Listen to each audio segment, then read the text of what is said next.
Би харин мэдээгүй, огт мэдэхгүй. Надад одоо Ариватай холбоотой ямар нэгэн одоо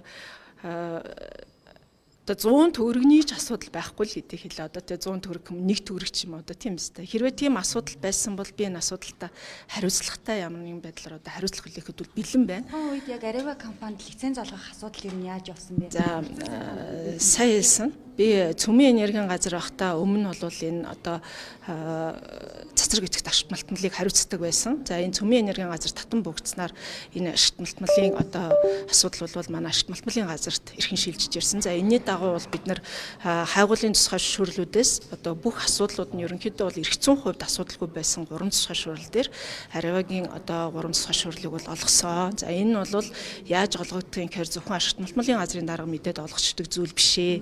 Мэргэжлийн хяналтын ерөнхий газар, тагнуулын ерөнхий газар, аюулгүй байдлын зөвлөлийн дүгнэлт, цөмийн энергийн комиссийн дүгнэлтийг үндэслээд өгдөг юм. Тэгэхээр энэ бол тэр бүх шаардлагуудыг хангасны үндсэн дээр бид нар энэ тусгай зөвшөөрлийг олгосон.